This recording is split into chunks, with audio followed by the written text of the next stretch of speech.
We saw this a lot in the first half, and it continues. These receivers just not able to get much separation. So that means they have to win the 50-50 balls. They've got to go up with the defender and find a way to start coming down with them. And this time, contact and another incomplete pass. Making the stop there, Danielle Hunter. That second down play call was not to pick up the first down. It was to accomplish what they did to get them into a manageable third down because they had incompletion on first down, so they were behind the sticks, so to speak. They needed to make up some ground, and they did. And he fires one that's intercepted. Picked off by the former first-rounder Trey Waynes. And he's able to get it back to the 41-yard line. First possession of the third quarter, an interception, so maybe a second-half tone setter. Indeed, and not the tone they wanted to set. That's the equivalent of running out the wrong door and running into your pool instead of running out onto the field. A real dud for that one. Has that happened to you before? No, but I've heard stories about teams actually doing that back in the good old days. Now, they struggled to get him rolling on the ground in the first half, and that's sort of continuing here in the third quarter. Yeah, but I don't think it's time to abandon the running game. I would say keep feeding the horse, and I believe he'll eventually reward them, especially as we get deeper in the game. Here's a pass swung out left to his running back. A good job defensively to hold that to 4 yards, and now it's third down. So many things have to come together just right for a screen pass to break for big yardage. The blocking, the timing of the pass to the runner, everything has to fit together just right. But on that play, the defense was able to disrupt things and hold it to a short gain. Well, they were in search of a short gain on third down, and they wind up nabbing over 20 yards. So first and 10 now from the 30.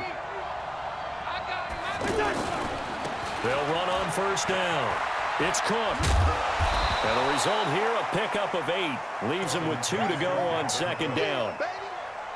That play wasn't quite as big as the play that preceded it, but still, gotta like the way they're moving the football, partner. Absolutely. Pretty good room to run on that last play. Yeah, they didn't get a first down, but still, you'll take runs like that each and every time, won't you?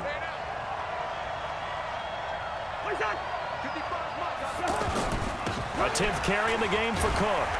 And he stopped after a gain of 1. Not enough. Still a yard to go on third down. The good run on first down followed up by a not-so-good run on second down. Now let's find out if they're going to stick with the run here on third down. A lot of people would love to see some play action here. I say go with your best running play over your best blocker. Now Cousins. He's going to let it go deep. And this is going to be intercepted. Sean Davis with a pick. And a big turnover there as his guys will get the football back. Well, they thought they were going to break the tie. The defense had other plans. They were already in field goal range, but boom, an interception. I don't know if this was a case of being a little bit too greedy with the opportunity to put points on the board, but give credit to the guys on the defensive side. Hung in there, battled, and made a key play. And he's going to get this one across the 30-yard line. Back now in Pittsburgh, all even as we get ready to start the fourth.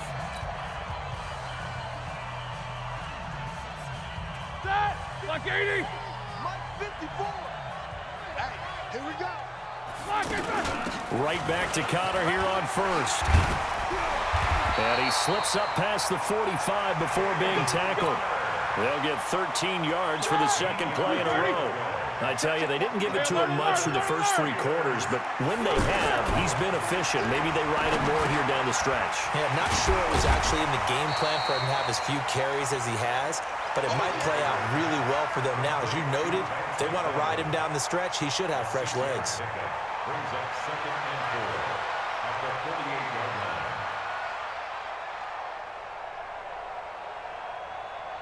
6 yards was the pickup on the last completion, so here's second and 4. Out of the shotgun, they'll run with Connor. And he's got it across the midfield stripe and into Viking territory. Tackle made that time by Anthony Barr. Well, that's all about doing the dirty work right there defensively. Second and short yardage, that's all about plugging those gaps, not giving a running back a crease to run through, and has a nice job to hold him just a couple and force a third down. On third down, it's Connor. And he won't be close to a first down as he runs into a wall right around the line of scrimmage. No gain on the play there, and it'll bring up fourth down. They'll run for it with Connor, and he is not going anywhere. They stop him for no gain. Tackle made by Everson Griffin. Boy, an incredibly aggressive move to go for it there. Game tied fourth quarter. You got to be surprised. I am, and I know that we're in a new era of football where we look at the analytics sometimes, and a lot of times the analytics tell you to go for it, right? But do the analytics take into account game situation, where we are, all those things?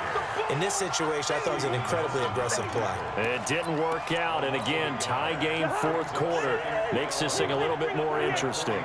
A loss of a yard there to start out. That leads to a 2nd and 11.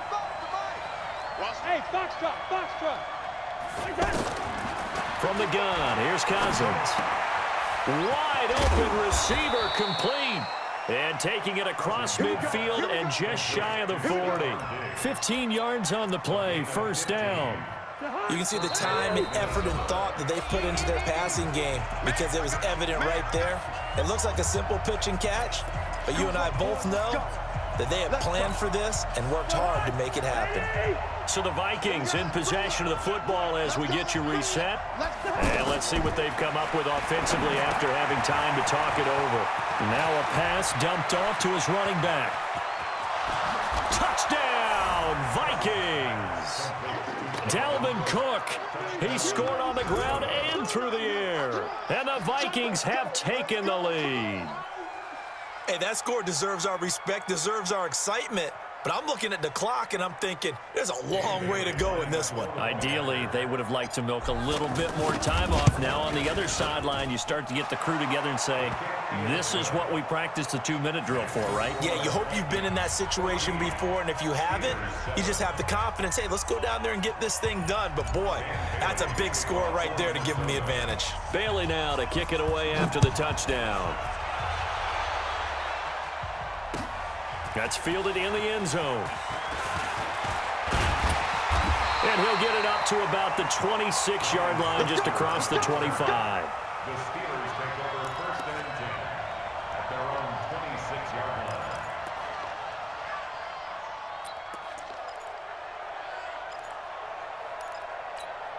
Here we go. 180. Me and you all day. I'm Nickers. I'm coming after you. Let's go. What's up, Black? They'll look to throw. It's caught by Moncrief. And they finally get him down, but not before he reaches the 34. A big change in field position there. That's 40 yards on the catch and run. Now a pass that's taken in by Smith-Schuster. And all the way inside the 15 before they drop him. That one good for 20 on the catch and run. Back to throw. And this will be incomplete. Physical play on the football there, and it's 2nd down. Juju Smith-Schuster the target once again. And it's 2nd down. All right, now. Block 80. Right there in the middle. 55. I'm scared. Check 50.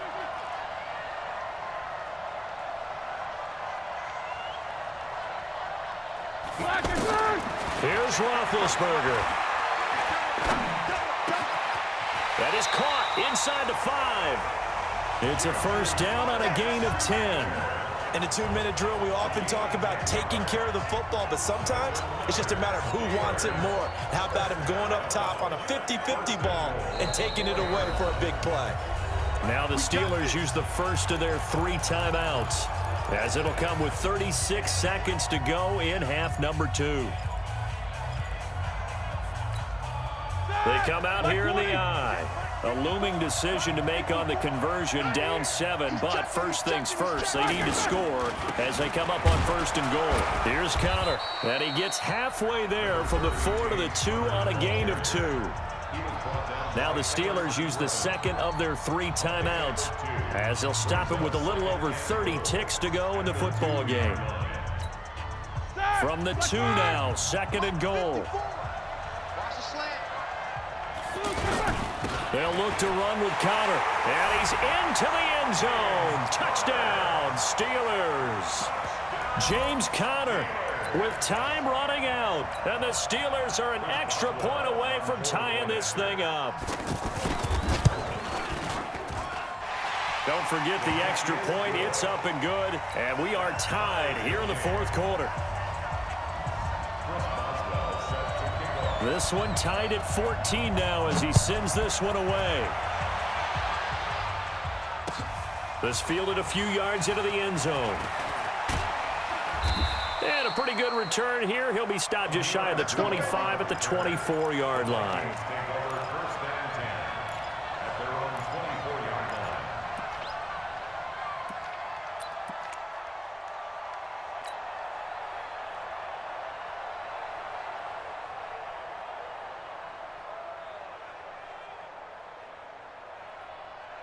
Mike. Watch the run! Watch the run! Watch the run! Zebra! Check 55, come on! Check 55, come on! Here's Cousins. Got his man complete over the middle. That's Cook. The Vikings going to signal for the first of their timeouts, as the clock will stop with 21 seconds to go in the football game. So here's a 1st and 10 at the 38.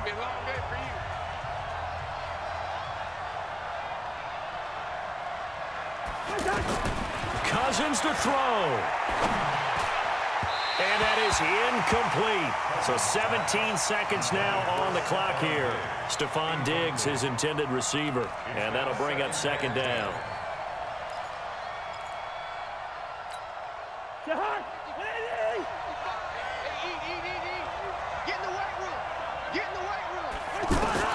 Cousins setting up the screen for Cook. And this will be good for a pickup of 9 to the 46. Now a final chance to stop it here as a timeout comes in with 10 seconds left in the game. The Vikings on 3rd down. They've been good, 3 for 4 thus far. They're up against a 3rd and 1 situation.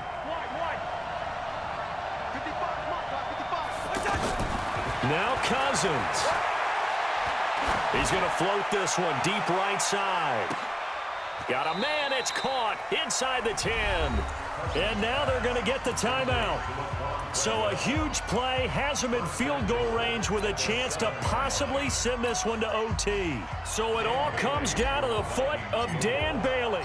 The clock showing just 1 tick. This for the win. And his kick is through. It is good. Dan Bailey, the hero as time expires. And it'll be a fun time in the Twin Cities tonight. The Vikings win it. Well, a little drama there at the end, but really this thing was already decided. The late points get scored, and then it ends on the kickoff. And I'm right there with you, partner. At the end of the game, they knew what they had to do. Just make sure you don't cough up the football at the end. Just take care of it, and victory was theirs, and that's exactly what they did.